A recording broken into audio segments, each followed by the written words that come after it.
प्रिय ग्रामवासियों, जैसा कि आप जानते हैं, पिछली बरसात ने बाढ़ के हालात पैदा कर दिए थे। सबकी फसलें बिगड़ गई थी, सबकी जिंदगी उजड़ गई थी। लेकिन एक उपाय है जो सबको फिर से आबाद कर सकता है, पर उसके लिए कुछ लड़कियों को कुर्बान करना होगा। वो लड़की चाहे किसी की बहन हो, बेटी हो या बीवी हो, चलेगी। पोस्ट मास्टर सामूहिक चिट्ठी।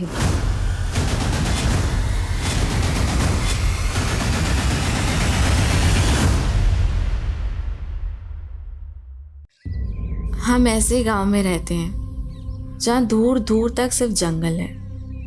लगता था जैसे पूरे देश से कटे कटे कहीं वीरानी में रहते हैं।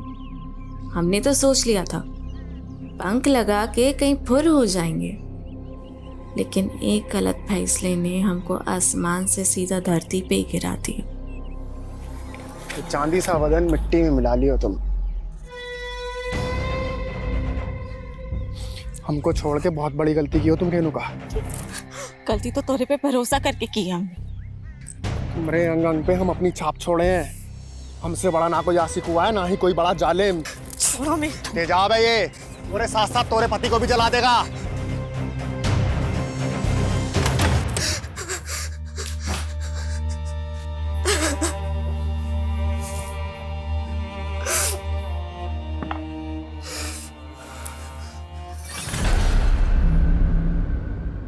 रेनू, का हाल बना रखा है यार?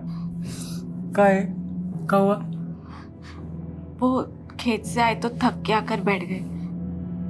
कपड़ा बदल के आते हैं।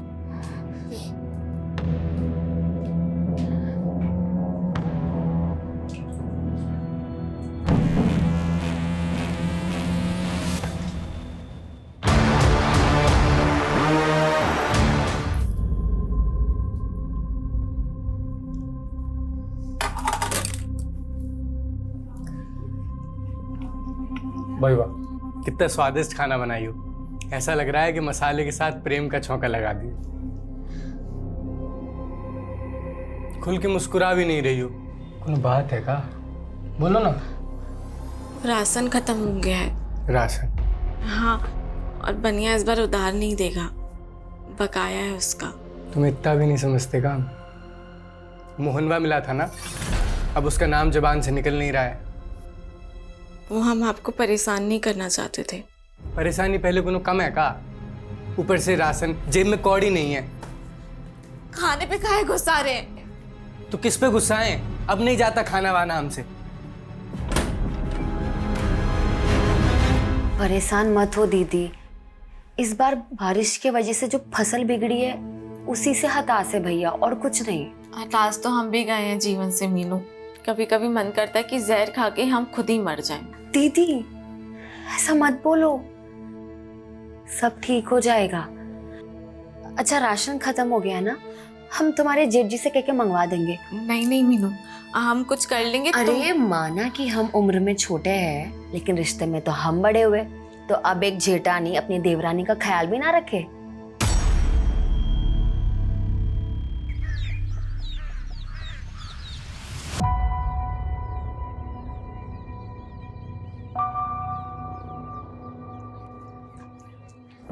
खेत जा रहे हैं हम। सुनिए, वो आप खाने के वक्त आएंगे ना तो ये सामान लेकर आना।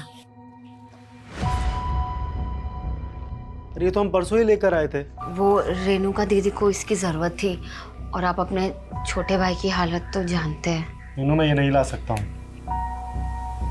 अरे अगर ये हम रेणुका के लिए लेकर आए ना तो अजय बुरा मान जाएगा, और वैसे भी तुम तो जानती हो हमें और रेणुका को लेकर पहले से ही अजय के मन में क्या चल रहा होता है।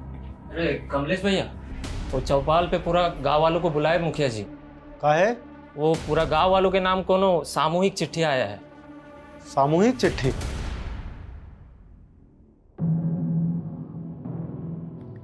अरे माँ बाप का सेवा में काहे समय बर्बाद कर रहे हो? विधायक हो गए हो, जनता का सेवा करो। बाबा जी हम जो भी हैं आपके ही आशीर्वाद से हैं। हमको बेटे का भी थोड़ा फर्ज निभाने दीजिए ना। राकेश देखो ना, अब हमें इससे भी अच्छे से नहीं दिख रहा। लगता है नंबर बढ़ गया है। फिर से चेक करवा दो ना हमारा आँख। अरे हम ले चलेंगे तुमको, उसको बहुत काम रहता है। भैया जी, मुखिया जी संदेशा भिजवाए हैं। उनकरा गांव में कोनो चिट्ठी आई है, बड़ा बवाल मचा है। कौन सी चिट्ठी?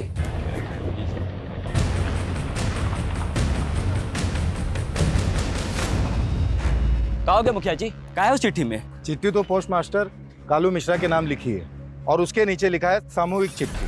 प्रिय ग्रामवासियों, जैसा कि आप जानते हैं, पिछली बरसात में बाढ़ की स्थिति पैदा हो गई थी। सबकी फसल बिगड़ गई और सबकी जिंदगी उजड़ गई। लेकिन एक उपाय है जिससे फिर से सबकी जिंदगी आबाद हो सकती है, पर उसके लिए आपको कुछ लड़कियों को कुर्बान करना पड़ेगा। ये क्या बात हो गई? हाँ? क्या बोले जा रहे हैं? रुक जाइए, पहले इन्हें पढ़ने दीजिए। कल रात 12 बजे पहली लड़की को गांव की सीमा समाप्ति बोर्ड के पास छोड़ जाइए। फिर देखना अगले दिन से गांव के हालात बदलना शुरू हो जाएंगे। इसके लिए आप हर हफ्ते एक लड़की का इंतजाम कर दीजिए और बचा लीजिए गांव को, गांव का मसीहा। अरे कौन कर रहा है ऐसी मांग हमारी बहन बेटी के बारे में? अरे ये वही बाबा होगा जो बलि देना चाहता अरे था। जो भी है छोड़ेंगे नहीं उसे। देखिए देखिए, सुनिए, जिसने भी हमारे साथ ये गंदा मजाक किया है उसका हम पता लगा के रहेंगे। और रही बात फसल की, तो हम आपको आश्वासन देते हैं, इसके लिए हम सरकार से राहत राशि का मांग कर रहे हैं। लेकिन विधायक जी, आधे से ज्यादा परिवारों में एक वक्त का राशन भी नहीं है और जल्दी में अगर कुछ नहीं हुआ तो ये सब का भी यही हाल हो जाएगा। अरे चिंता काहे करते मुखिया जी, सरकार नहीं की तो हम है ना, हम अपना भंडार खोल देंगे। हम कल से ही सबको 5-5 किलो चावल दाल गेहूं देने का ऐलान करते हैं। तालियां! विधायक जी की जय! विधायक जी की जय! विधायक जी की जय! विधायक जी की जय!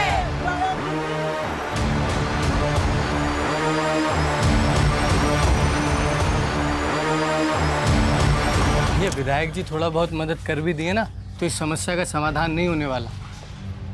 अगली फसल तैयार होती तो 6 महीने लग जाएंगे, तब तक कैसे होगा? भाई बात तो तुम्हारी सही है अजय। अब भाई शहर जाके कोई काम ढूंढना आसान काम है क्या? कौवा रे? भैया आप घर जाइए, हम आते हैं। तो भाई हम दोनों भाई यहाँ परेशान हैं और तुमको कुछ पड़ी ही नहीं है। अब चिंता करेंगे तो पैसा बरसेगा का? निकम्मा होते जा रहे हो। हम दोनों भाई तो खेती छोड़ के नहीं जा सकते। तुम तो शहर जाके कोनो काम धंधा कर सकते हो ना। अच्छा, अब हम समझे। हमें खाना देना भारी पड़ रहा है, इसलिए शहर भूखा मरने भेज रहे हो ना। हम शहर नहीं जाएंगे, हम यही काम करेंगे। और यहाँ काम कौन देगा तुमको? हैं? निकम्मे? ये निकम्मा निकम्मा बोलना बंद कीजिए। जब से माँ बाबूजी गए तब से बस कोसते रहते हैं। अगर इतना ही तकलीफ है ना तो हमारा हिस्सा दे दीजिए, बस बात खत्म। ये लो हिस्सा तुम्हारा। हिस्सा चाहिए ना तुम्हें? कौन सिखा रहा तुम्हें सब? वो सर्वेसवा?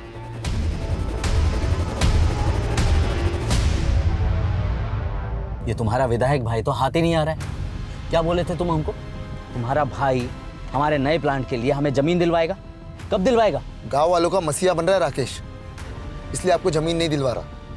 लेकिन आप चिंता मत करिए, हम है ना, आपको ये जमीन भी दिलवाएंगे और आपका प्लांट भी वहीं लगवाएंगे।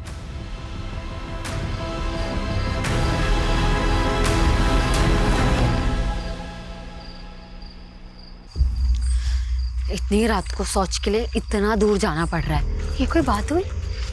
आहिस्ता बोल, जल्दी कर, मुझे तो बहुत डर लग रहा है।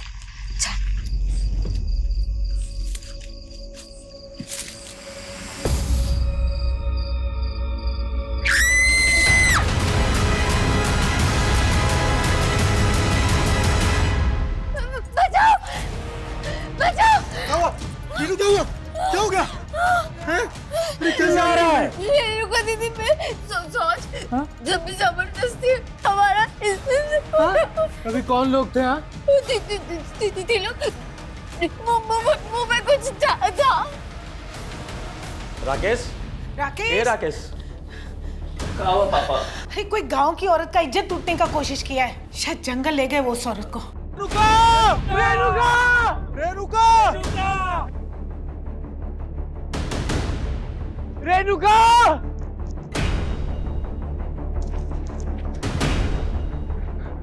क्या हो गया? विधायक जी, हमारी बीवी और भाभी शौच के लिए आए थे। बीवी को भाभी बताए 3 लोग मुंह ढक के आए, हमारी बीवी को उठा के ले गए कुछ समझ नहीं आ रहा, पता नहीं हमारी बीवी के साथ क्या करेंगे। विधायक जी बचा लीजिए हमारी बीवी को। जिसने भी सब किया है उसको छोड़ेंगे नहीं, पर पहले अभी तुम्हारे बीवी को ढूंढना जरूरी है। चलो चलिए सब लोग, चलिए।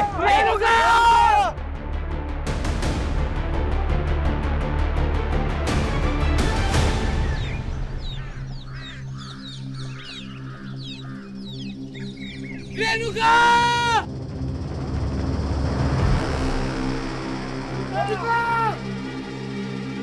विधायक जी, वो रेणुका वहां पे।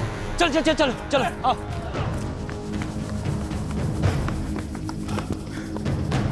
रेणुका!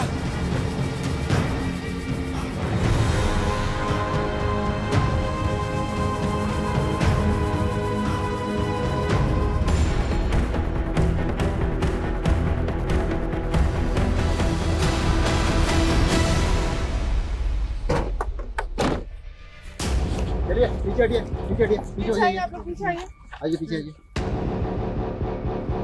देख के लग रहा है कि रेप भी हुआ है और इसकी जेठानी रात को शौच के लिए आ गई। देखिए इंस्पेक्टर, सिर्फ हमारे इलाके में नहीं, ये हमारे खुद के गांव की महिला के साथ ऐसा कांड हुआ है। आप लोग जल्द से जल्द पता लगाइए कि कातिल कौन है।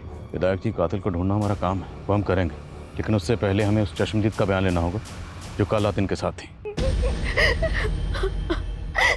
बताइए कल रात क्या हुआ था? वो लोग तीन लोग थे। तीनों ने अपना चेहरा ढका हुआ था। वो लोग तो हमारे साथ भी जबरदस्ती करना चाहते थे। हम कैसे जैसे वहां से भाग निकली, लेकिन अपनी दीदी को नहीं बचा पाए। उनमें से किसी एक का भी चेहरा देख पाई हो? अपने किसी को नहीं देखा। पर हम जानते हैं साहब कौन किया है सब। कौन? मोहन साहब। कौन मोहन? रेणुका का पहला पति। पहला पति मतलब रेणुका की आपसे दूसरी शादी थी? जी साहब। दरअसल रेणुका की शादी पहले बड़े भैया से तय हुई थी। तब भी वो मोहन रेणुका को भगा के ले गया था। बड़े भैया मंडप में थे और रेणुका के माँ बाप की इज्जत पे हाथ ना, इसलिए उन्होंने रेणुका की छोटी बहन मीनू भाभी से शादी की थी। तो रेणुका आपकी सगी बहन थी? हाँ साहब, रेणुका दीदी से बहुत बड़ी गलती हो गई थी कि वो उस मोहन के साथ भाग गई, लेकिन उसे बहुत जल्द पता चल गया कि वो कैसा आदमी है। दीदी को आए दिन मारता रहता था, इसलिए दीदी उसे छोड़कर यहाँ वापस आ गई और उनका घर आबाद करने के लिए हम ही अजय भैया से उनकी शादी कर दी है और उन्हें इस घर की देवरानी बना ली। पर साहब मोहन से नहीं बर्दाश्त हो रहा था ये। हमरे अलावा तो किसी और की नहीं हो सकती। चल छोड़ से, काट देंगे, बता रहे हम, मार देंगे। तू काटेगा? हाँ हम काटेंगे। जो चीज हमारी नहीं हो सकती ना, वो किसी और की भी नहीं होगी, समझे? हमें तो भरोसा है साहब, मोहन नहीं किया ऐसा। हम तुम्हारे लिए रेणुका को कुर्बान किए और तुम हमी को धोखा देकर किसी और के साथ सो रही हो। धोखा तो तुम दिए हो हमें, सिर्फ एक रेणुका नहीं थी तुम्हारी जिंदगी में। हमसे जवान लड़ाएगी? हमारी बीवी है, चाहे मारे या पीटे। जैसे तूने अपनी पहली बीवी रेणुका को मार दिया। हाँ? रेणुका मर गई? मरी नहीं, तूने उसे मार दिया है। नहीं। तेरी तो थाने चल के उतारते हैं। ले चलो इसे। विनायक जी, वो रेणुका का लाश वहीं नजदीक में मिला जहां वो चिट्ठी भेजने वाला गांव का औरत को मिलने के लिए लिखा था। कहना क्या चाहते हैं आप? रेणुका को वहां जानबूझ के भेजा होगा। उसका पति और भैंसुर तो कह रहे हैं कि वो अपना गोतनी के साथ शौच के लिए बाहर गया था। हाँ मास्टर जी, हम आपको कहे थे चिट्ठी के बारे में पता करने के लिए, पता किए? चिट्ठी पर संतो डाक खाने का मुहर था, वहीं से किसी ने भेजा होगा, लेकिन ये बात पता करना मुश्किल है कि उसको भेजने वाला कौन होगा। संतो गांव।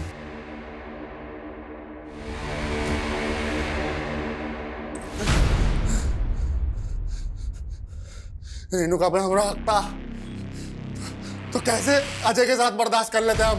पहले उसको छोड़कर दूसरी शादी कर ली और दूसरी शादी करने के बाद पहली बीवी वापस चाहिए। हाँ, चाहिए थी। रेणुका धोखा दी थी हमको, और जो हमको धोखा देता है उसको बख्शते नहीं है हम। इसलिए रेणुका को मार दिया? हाँ, मार दिए। मारने से पहले उसके साथ रेप भी किया था? हाँ किया होंगे शायद, हम बहुत ना सहमत है। अब ये बताओ, तेरे साथ 2 लोग और कौन थे? कौन 2 लोग? वही 2 लोग जिनके साथ मिलकर तूने रेणुका का रेप और मर्डर किया। बोल। अरे हम खुद थे अकेले। बता दो दिया सब कुछ जो बताना था। ये इसने मानेगा, इसको उल्टा लटकाओ और तब तक उसको उधेड़ते रहो जब तक उन 2 लोगों का नाम ना बताए। कौन 2 लोग? रेणुका की बहन मीनू ने बताया था कि उन पर हमला करने वाले 3 लोग थे, पर ये मोहन, ये तो अपने अलावा किसी और का नाम ही नहीं ले रहा। लगता है इस मोहन का नशा अभी तक उतरा नहीं है सर। इसकी एक बार और धुलाई होगी ना तो ये बाकी 2 नाम भी उगल देगा। हालांकि वो साफ साफ कबूल कर रहा है कि उसी ने किया, पर मुझे उसकी बात पे यकीन नहीं हो रहा। लेकिन सर उसने ये कबूल तो किया है कि रेणुका को उसी ने मारा है। हाँ, लेकिन अगर कोर्ट में जाके मुकर गया तो? उसका बयान गवाहों के बयान से मैच नहीं हुआ तो? कोर्ट में उसे पेश करने से पहले हमारे पास कंक्लूसिव एविडेंस का होना जरूरी है। सर रेणुका की प्रिलिमिनरी पोस्टमार्टम रिपोर्ट के हिसाब से ये तो क्लियर कि उसका रेप हुआ है, लेकिन उसकी बॉडी पे कहीं भी नहीं मिले। हो सकता है कि रेपिस्ट ने कॉन्डोम यूज किया। अगर ये कांड वाकई मोहन ने किया है तो बाकी 2 लोग कौन थे जिन्हें ये बचाने की कोशिश कर? सर गांव वालों से एक अजीब सी बात पता चली है। रेणुका की हत्या के कुछ दिन पहले गांव में एक चिट्ठी आई थी और सर वो चिट्ठी गांव के सभी लोगों के लिए थी। कैसी चिट्ठी? अरे विवेक, तुम कब आए शहर से? बस अभी आए भैया। तिवारी जी, ये दोबारा आपसे मिलने की जिद कर रहे थे तो हमने सोचा बुला ले। बैठो। हम चाय भिजवाते हैं। देखिए, हम आप लोगों को पहले ही क्लियर कर दिए थे। देखिए राकेश जी, अगर ये प्लांट पहले बना होता तो आज गांव के लोग उसमें काम कर रहे होते, और फसल क्या बिगड़ गई, सब भूखे मर रहे हैं। देखिए, गांव में पहले एक मौत हुई है, हम बहुत डिस्टर्ब्ड हैं। आप लोग जाइए अभी। भैया एक मिनट, मेरी बात तो सुनिए। भैया देखिए, ये ना सबसे अच्छा मौका है। सारे गांव के लोग भूखमरी से परेशान हैं और गांव में अभी भी एक मौत भी हुई है। सबका ध्यान वहाँ भटका है। आप ना इनको प्लान के लिए अप्रूवल दे दीजिए। इसमें हम सबका फायदा है, आपका हमारा सबका फायदा है इसमें। बस कर विवेक, हम अपने फायदे के लिए गांव वालों को धोखा दे दे। और सुनो, अगर तुम दोबारा इनको यहाँ लेकर आए ना तो हमसे बुरा कोई नहीं होगा। जाओ चुपचाप चाय पिलाओ और निकालो यहाँ से।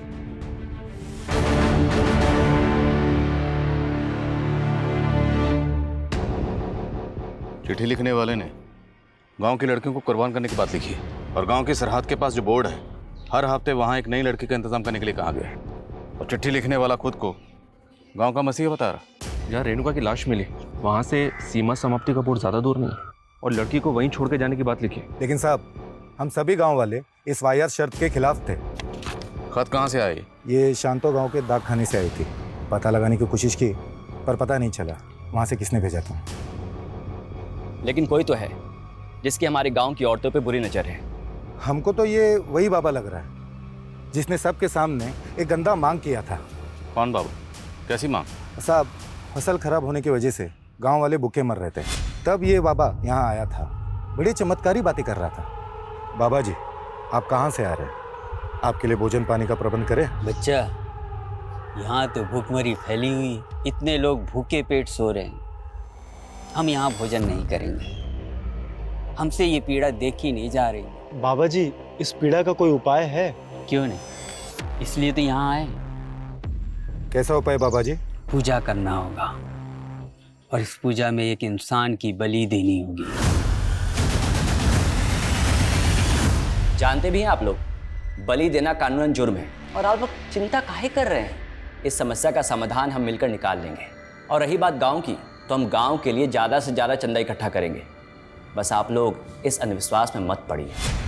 विधायक जी सही बोले थे, इसीलिए हम सब उस बाबा की बातों में नहीं आए। एक बाबा गांव में आया और वो बलि देने की बात कर रहा था। आप दोनों जिम्मेदार ओहदों पर हैं, सरपंच, विधायक। आपको पुलिस को इतला करनी चाहिए थी। कौन था वो बाबा? कहाँ से आया था? मालूम नहीं सर। आपने उसकी शक्ल तो देखी होगी, चेहरा याद होगा उसका? जी साहब, याद है। स्केच बनवा सकते हैं? बिल्कुल सर, इस बाबा की तलाश तो करते हैं, पर मुझे ऐसा लग रहा है कि उस खत को रेणुका के मर्डर से जोड़ के देखना ठीक नहीं है। मोहन तो पहले कबूल कर चुका है। अगर ये मोहन ने किया है तो बाकी 2 लोगों का नाम क्यों नहीं बता? क्योंकि मीनू कह रही थी कि वो 3 लोग थे, तो बाकी 2 लोग कौन थे? मीनू, हम मोहन के लिए ना कमलेश जी जैसे इंसान को धोखा दिए थे, और तुम बोल रही हो कि हम उसके छोटे भाई के साथ शादी कर लें। दीदी, हमें तुम्हारी चिंता है। अब तो हमारे माँ बाप जी भी नहीं रहे और तुम ऐसे अकेले रहोगी तो वो मोहन तुम्हारा जीना मुश्किल कर देगा। और कमलेश जी को भी हमने मना लिया है, वो जानते हैं कि वो मोहन ही गलत था। वो लोग तो तुम्हें एक दूसरा मौका देना चाहते हैं।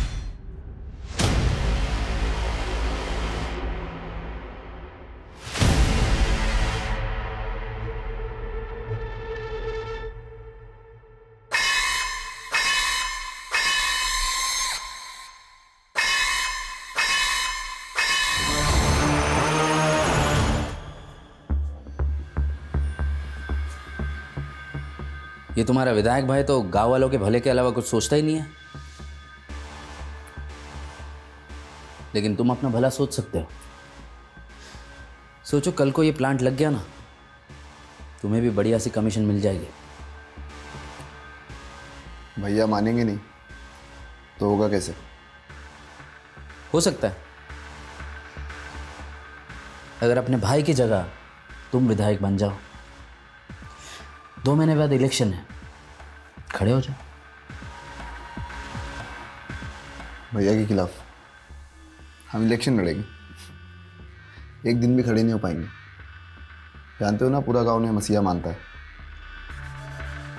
लेकिन अगर कुछ ऐसा हो जाए कि तुम्हारा भाई इलेक्शन ही ना लड़े तो फिर तो तुम्हारी जीत पक्की। राकेश भैया इलेक्शन ही ना लड़े,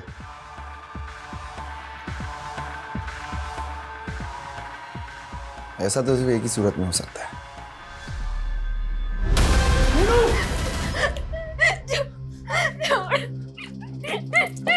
क्या कर रही हो ये?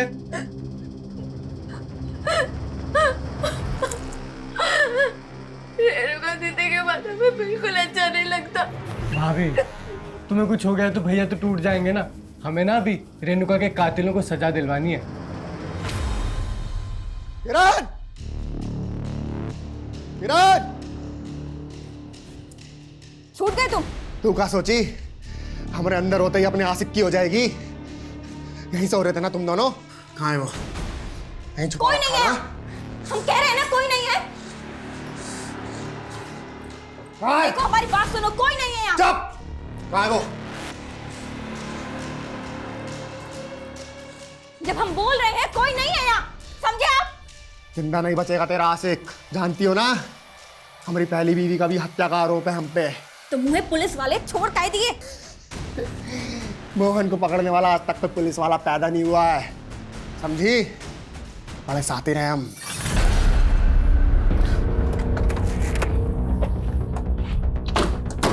मुझे इसी बात का डर था कि कहीं कोर्ट में जाके मोहन अपने बयान से मुकर ना जाए। वही हुआ ना, मुकर गया ना। और हमारे पास कोई कंक्लूसिव एविडेंस नहीं था, इसलिए कोर्ट ने उसे जमानत दे दी। समझ में नहीं आ रही कि इसका गेम क्या है सर। लॉकर में बोलता है कि उसने मारा है और कोर्ट में जाके मुकर जाता है। देखते हैं कब तक मुकरेगा। पता लगाओ वो 2 लोग कौन थे जिनके साथ मिलकर इसने रेणुका को मारा होगा। सर गांव वालों ने उस बाबा का स्केच बनवाया है जो चिट्ठी आने के 15 दिन पहले गांव आया था। सर मैंने इसका लुकआउट नोटिस जारी करवा दिया। पता चला चिट्ठी भेजने वाला कौन था? नहीं सर, लेकिन सर शांतो गांव से पिछले 1 महीने में 3 लड़कियां गायब हुई। सर 2 दिन पहले उनमें से एक लड़की की लाश मिली, सीमा। सर रेणुका की तरह इसका भी रेप हुआ है। केस का स्टेटस क्या है? सर केस तो अभी तक अनसॉल्व है, लेकिन सर इस गांव का मुखिया है भीमा, वहाँ की पुलिस को इस पर शक था। सर इन तीनों लड़कियों के घर वालों ने इससे ब्याज पे पैसे लिए थे और इसकी इन तीनों लड़कियों पे बुरी नज़र थी, लेकिन सर पुलिस को इसके खिलाफ कुछ भी नहीं मिला। क्या इन तीनों लड़कियों के केस का रेणुका के केस से कोई ताल्लुक हो सकता है? सबसे चौंकाने वाली है वो चिट्ठी जिसमें हर हफ्ते एक लड़की की मांग की गई। जरा पता करो इन दोनों गाँव में ऐसा क्या कॉमन है जिसका हमारे केस से ताल्लुक है। बोलो।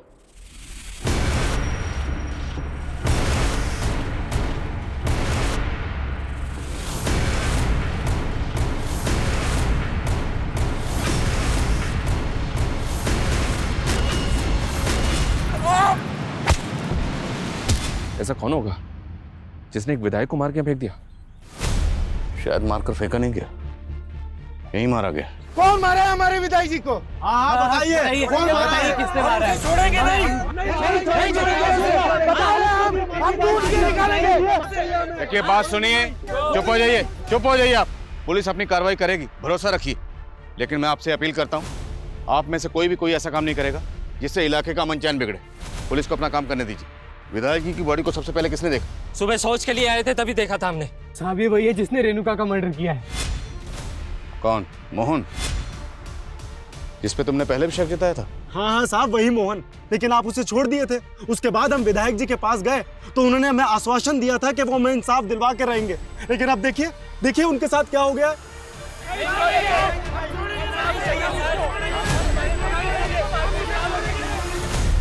संभालिए अपने। हम समझते हैं आप पे क्या गुजर रही है। विधायक जी की मौत से पूरे इलाके के लोग सकते में नहीं बल्कि सदमे में हैं। पर हमें विधायक जी की लाश बाहर जंगल में मिली। तो जंगल में क्यों गए थे? वहां कुछ काम था ना? वो कल माधव के साथ शहर गए थे। पापा, शहर में हमारा सिंचाई विभाग के अधिकारियों के साथ मीटिंग है। वो हम यहाँ एक नहर निकलवाना चाहते हैं ताकि बरसात का पानी ऐसे तबाही मचाने से पहले सिंचाई में काम आ जाए। शहर में देरी हो गया था तो माधव का फोन आया था। वो बोला कि अब रात को नहीं, सुबह ही लौटेंगे। और माधव कहाँ? सर माधव का कुछ पता नहीं चल रहा। और हम उसके घर गए थे तो हमने देखा कि माधव के घर के बाहर राकेश भैया की गाड़ी खड़ी है, लेकिन वहाँ पे माधव नहीं था। तो माधव रहता कहाँ? जो गांव के बाहर कनाल है उसकी के पास में उसका घर और खेत है।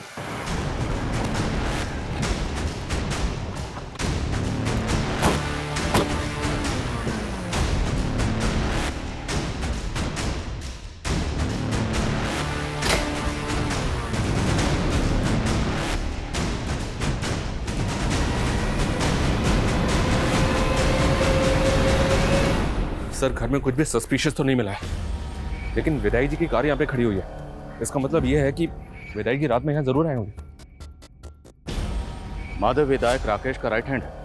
अगर उसने ये किया है तो किस मकसद से?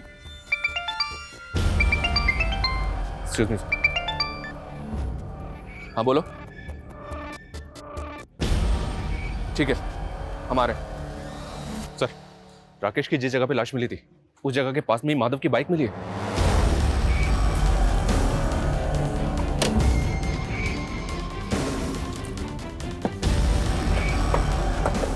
यही सर। सर ये रही बाइक, और सर बाइक पे चाबी भी लगी हुई है। तो क्या विधायक जी ने अपनी कार माधव के घर पे खड़ी की और माधव की बाइक से यहाँ पर आए, या फिर माधव उन्हें यहाँ लेके आया? और शर्मा, सवाल ये है कि अगर माधव इस कांड में शामिल है तो अपनी बाइक यहाँ छोड़कर क्यों जाएगा?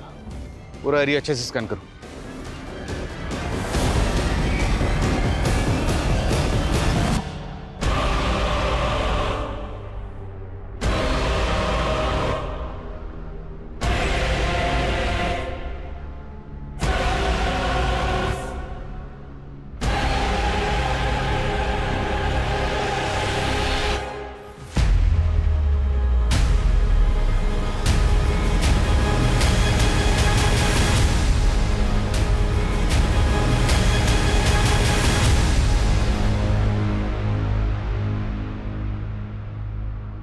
सर, राकेश और माधव के फोन कल एक ही साथ बंद हुए थे।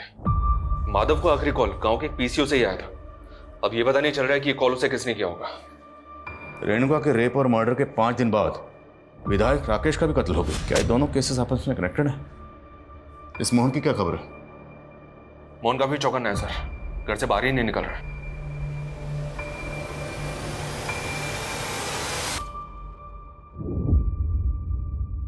नजर बनाए रखो इस पे।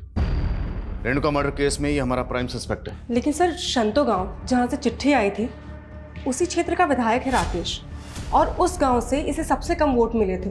सर लोग कह रहे थे कि भीमा ने इसे वोट देने से मना किया था। और 2 महीने बाद चुनाव भी हैं। सर, कहीं राकेश की मौत के पीछे कोई पॉलिटिकल एंगल तो नहीं? पर हमें यह नहीं भूलना चाहिए कि शंतो गांव से 3 लड़कियां गायब हुई थी, जिनमें से सीमा नाम की लड़की की लाश मिली थी। और इन तीनों केसेस का प्राइम सस्पेक्ट ये मुखिया भीमा ही है।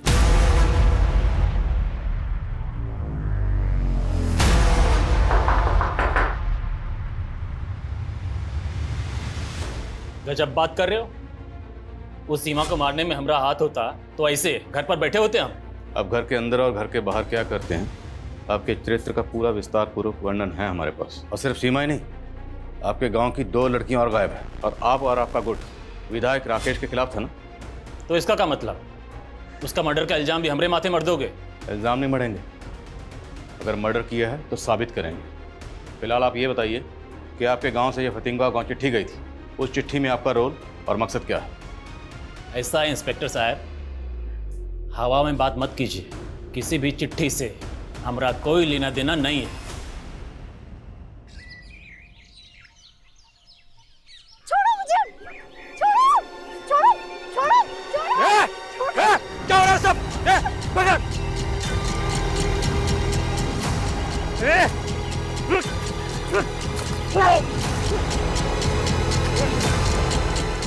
विनोद, सर्वेश, लेके चल, लेके चल।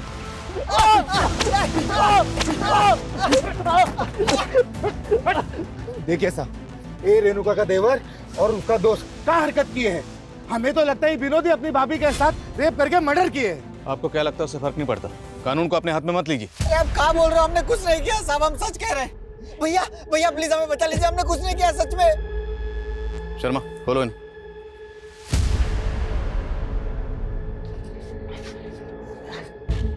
फोन कहाँ तुम्हारे? सर वो हम सोशल मीडिया के लिए वीडियोस बनाते हैं, वो खुद आई थी, वो हमारी दोस्त है। कौन? वो लड़की। कौन लड़की? लेके चलो दोनों को। साहब साहब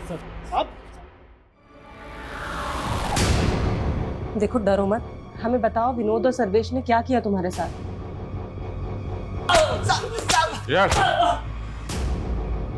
साहब हमने आपको कहा था ना, वो हमारी दोस्त थी। उस लड़की ने तुझे बचा लिया और तुम दोनों के मोबाइल में ये तेरी भाभी रेणुका का वीडियो क्या कर रहा है? ये तो हमें विनोद ने दिया था। साहब गलती हो गई थी, भटक गए थे जो इनका वीडियो बना लिए। अपनी भाभी के साथ रेप और मर्डर किया इसके साथ मिलकर। और तुम लोग ये बताओ, वो तीसरा कौन था तुम दोनों के साथ? नहीं साहब, हमने कुछ नहीं किया साहब। उठो इनको। साहब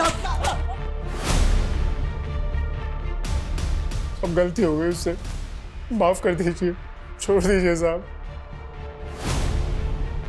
उसके मोबाइल में हमें रेणुका का वीडियो मिला, न्यूड वीडियो। और सिर्फ रेणुका का नहीं, उसने आपकी बीवी मीनू का भी नहाते हुए वीडियो रिकॉर्ड किया।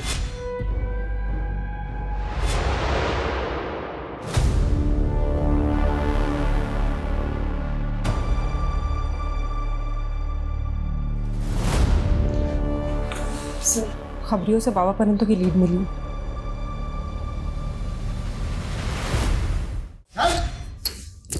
अरे साहब हम सन्यासी आदमी, हम क्या रेप करेंगे? अली की तो बात कर रहा था ना तुम, और वो चिट्ठी भेज के औरत की मांग भी कर रहा था। कौन सी चिट्ठी साहब? हम कुछ नहीं किए। तो होने वाले नेताजी, अब तो आपके रास्ते का कांटा भी हट गया। अब तो राकेश दुबे की हत्या की हमदर्दी भी जनता से मिल जाएगी। सर ना तो विनोद और सर्वेश ये मान रहे हैं कि इन्होंने ही रेणुका का मर्डर किया है, और ना ही वो बाबा कुछ को बोल रहा है। बोलो। सर माधव मिल गया है, लेकिन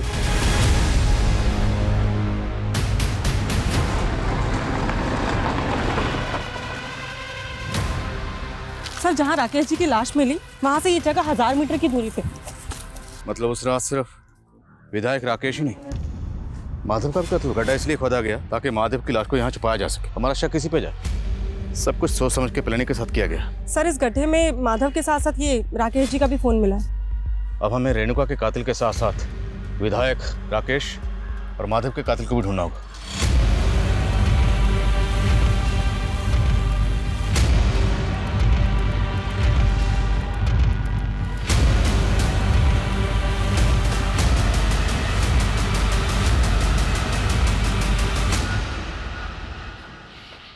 सर कम इन। सर राकेश जी की डिटेल्ड पोस्टमार्टम रिपोर्ट, उनकी आंखों में लाल मिर्ची के ट्रेसेस मिले। लाल मिर्ची? जी हाँ सर, ऐसा लगता है कि पहले उनकी आंखों में लाल मिर्ची डाली गई, उसके बाद उनको टॉर्चर किया गया। और सर माधव की प्रिलिमिनरी रिपोर्ट भी यही सजेस्ट करती है कि उसकी आंखों में लाल मिर्ची डाली गई। इतना बेरहमी से मारा है हमारे बेटे को। जिस बेरहमी से विधायक जी और माधव को मारा गया, उससे तो ऐसा लगता है जैसे किसी ने कोई गहरी रंजिश निकाली। आप लोगों को किसी पर शक नहीं? विधायक राकेश के पेरेंट्स को भी इस बात का कोई अंदाजा नहीं है कि उनको सर हमने राकेश और माधव दोनों के फ़ोन का डेटा चेक किया सर, उसमें 2 दर्जन से ज़्यादा लड़कियों के न्यूड वीडियोस हैं और सर उन वीडियोस में इन लड़कियों के साथ कोई ज़बरदस्ती कर रहा है। कहीं माधवी तो नहीं है? अगर ये वीडियो रिप्ले करो, पॉज करो।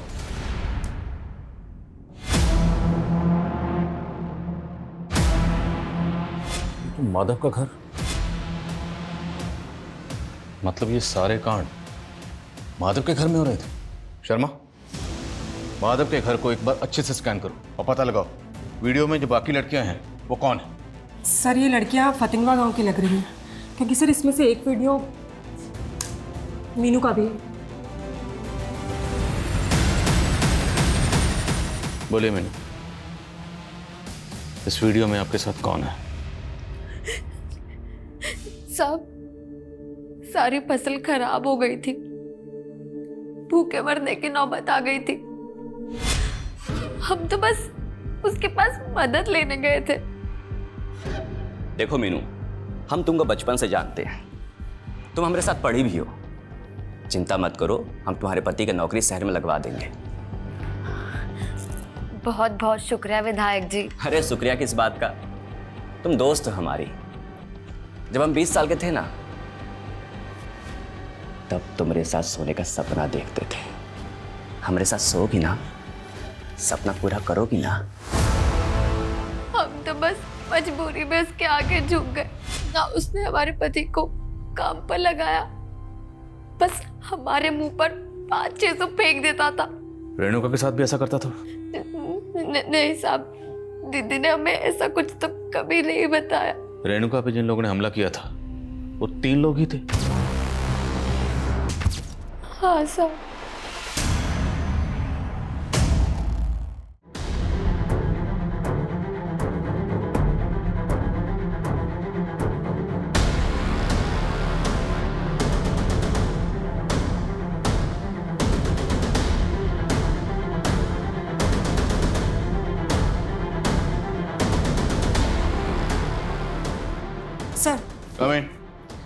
सर हमने माधव के फ़ोन का डिलीटेड डेटा रिट्रीव किया है, उसमें रेणुका का कोई वीडियो नहीं, लेकिन सर उसमें सीमा नाम की एक लड़की का वीडियो। सर ये वही लड़की है जिसकी लाश हम संतो गांव में मिली। जिस तरह से ये विधायक राकेश और माधव लड़कियों को मोलेस्ट करते थे, इतना तो साफ है कि सीमा का रेप और मर्डर इन दोनों ने किया होगा, पर रेणुका का रेप और मर्डर किसने किया? और अब ये राकेश और माधव, इन दोनों को मारने वाला कौन होगा? सब फॉरेंसिक को माधव के घर में ब्लड ट्रेसेस मिले जो मिटा दिए गए थे, और ये ब्लड ट्रेसेस रेणुका के ब्लड से मैच कर रहे हैं।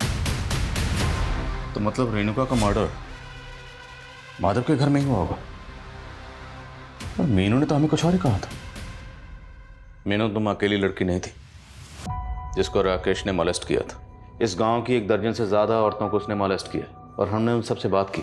पता उन्होंने हमें क्या बताया कि जब भी राकेश के सामने खुद को बख्शने के लिए गुहार लगाती थी तो राकेश उनके सामने एक शर्त रखता था। वो शर्त क्या थी कि अगर वो खुद को बचाना चाहती हैं तो उन्हें अपनी जगह किसी दूसरी लड़की को लाना होगा, अदला बदली। उसने ये शर्त तुम्हारे सामने भी रखी होगी। अरे रे, इसमें रोने की कौन सी बात है? जैसा हम बचपन से सपना देखे थे तुम्हारे साथ सोने का, उसी तरह हम रेणुका के साथ भी सोना चाहते हैं। उसको मना के ले आओ और तुम आजाद हो जाओ। अब ये बताओ कि वो 2 लोग कौन थे जिनके साथ मिलकर तुमने ये किया?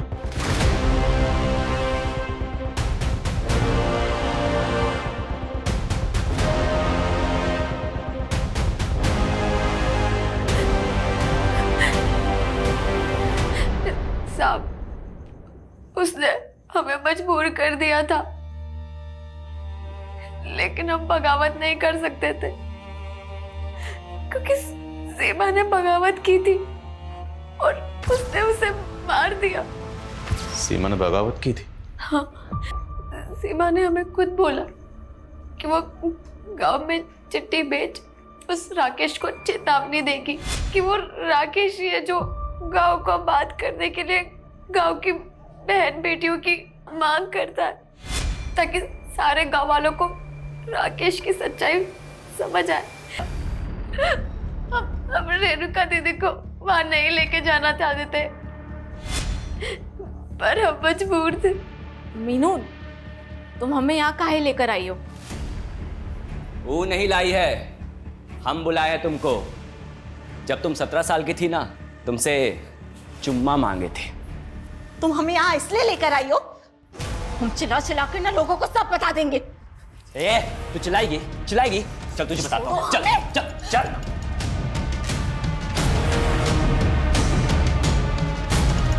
उसने हमारे सामने हमारे रेणुका दीदी को मार दिया।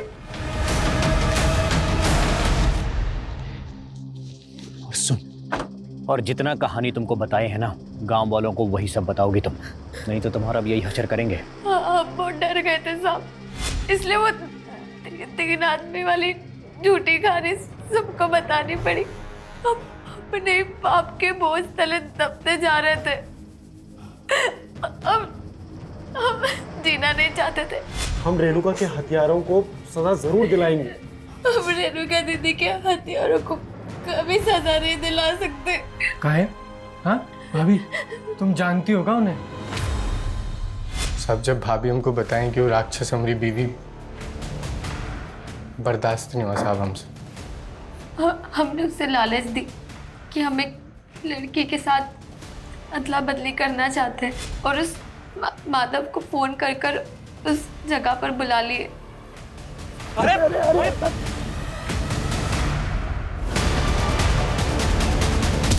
सब माधव को हम ही गाड़ दिए ताकि आपका शक उसी पे जाए। हमने जो भी किया अपने घर की औरतों की इज्जत के लिए किया।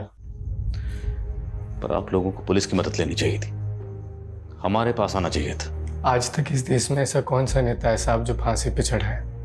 बताइए ना हमको। सर, जैसा इन लोगों ने कहा, 70% केसेस में तो ऐसा ही होता है। बड़े लोगों की सुनवाई चलती रहती है और सर विक्टिम को सालों साल इंसाफ नहीं मिलता। हमारे मुल्क के जुडिशियल सिस्टम का ढांचा कुछ ऐसा है जहां पर किसी भी गुनहगार को सजा देने से पहले हर पहलू पर गौर किया जाता है। मैं मानता हूं कि कुछ केसेस में इंसाफ मिलने में देर होती है, पर इसका मतलब ये नहीं कोई कानून को अपने हाथ में ले। कानून ये हक किसी को नहीं देता। इंसाफ मिलने में देर भले ही हो जाए, पर देर सवेर इंसाफ मिलता जरूर है।